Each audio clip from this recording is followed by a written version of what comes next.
Apa itu ekosistem? Ekosistem merupakan suatu sistem yang terbentuk karena adanya hubungan timbal balik antara makhluk hidup dengan lingkungan hidup, dan di antara keduanya tidak dapat terpisahkan. Ekosistem terdiri dari komponen biotik dan komponen abiotik. Komponen biotik terdiri dari produsen atau tumbuhan dan konsumen atau hewan, serta dekomposer atau pengurai. Sedangkan komponen abiotik terdiri atas bahan anorganik, dan iklim. Dari cara terbentuknya ada dua jenis ekosistem, yaitu ekosistem alami dan ekosistem buatan. Ekosistem alami merupakan ekosistem yang sudah terbentuk dari proses secara alami. Sedangkan ekosistem buatan merupakan ekosistem yang sengaja dibuat oleh manusia dengan tujuan untuk menjaga keseimbangan hidupnya di dalamnya. Contoh ekosistem alami adalah hutan, padang rumput, gurun, gunung, sedangkan contoh ekosistem buatan adalah sawah, taman, dan kebun. Kali ini kita akan melakukan praktikum tentang ekosistem darat alami dan ekosistem darat buatan.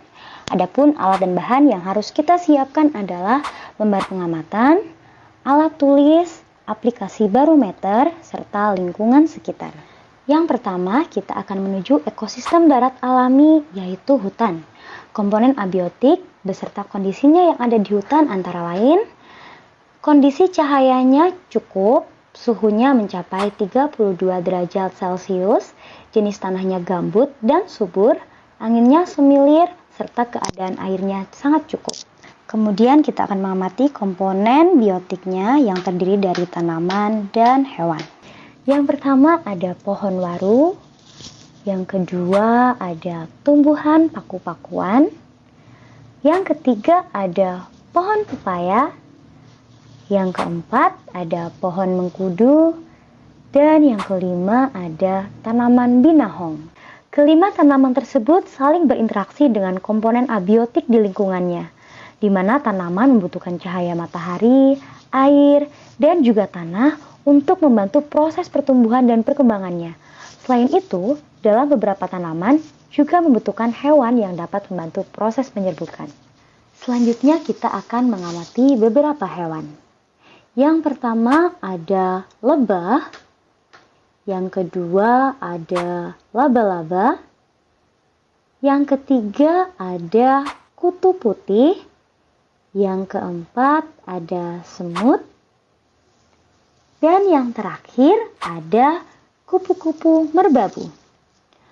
Hewan-hewan tersebut juga berinteraksi dengan komponen biotik dan abiotik di lingkungannya. Mereka membutuhkan air, oksigen, dan makanan untuk terus bertahan hidup dan berkembang biak.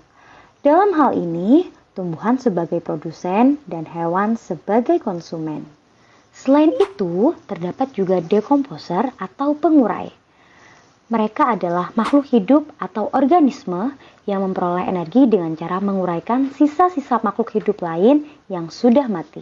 Nah, di dalam ekosistem hutan ini, pengurai yang ditemui yaitu jamur, bakteri, dan berbagai jenis cacing.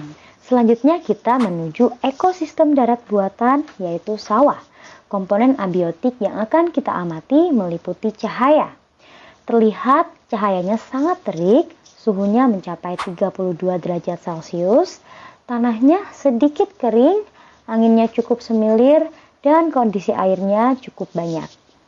Adapun komponen biotik yang kita temukan pada ekosistem sawah, yang pertama ada padi, yang kedua ada rumput, yang ketiga ada pohon jagung, yang keempat terdapat tumbuhan putri malu, dan yang kelima ada pohon tebu. Semua tanaman tersebut saling berinteraksi dengan komponen abiotik, di mana mereka membutuhkan cahaya matahari, air, dan tanah untuk membantu proses pertumbuhan dan perkembangannya. Selain tumbuhan, komponen biotik lainnya adalah jenis-jenis hewan.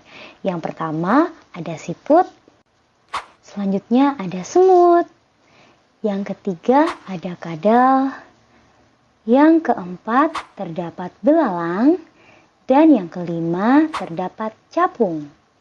Hewan-hewan tersebut juga saling berinteraksi dengan komponen biotik dan abiotik lainnya. Mereka membutuhkan air, oksigen, dan makanan untuk terus bertahan hidup. Adapun dekomposer atau pengurai yang ditemukan di ekosistem sawah adalah jamur dan cacing. Berikut adalah tabel hasil pengamatan komponen abiotik dan biotik ekosistem darat alami dan ekosistem darat buatan.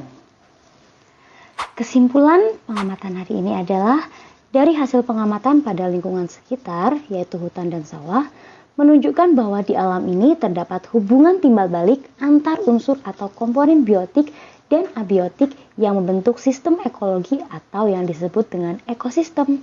Interaksi tersebut mendukung keseimbangan alam yang menguntungkan bagi makhluk hidup termasuk manusia.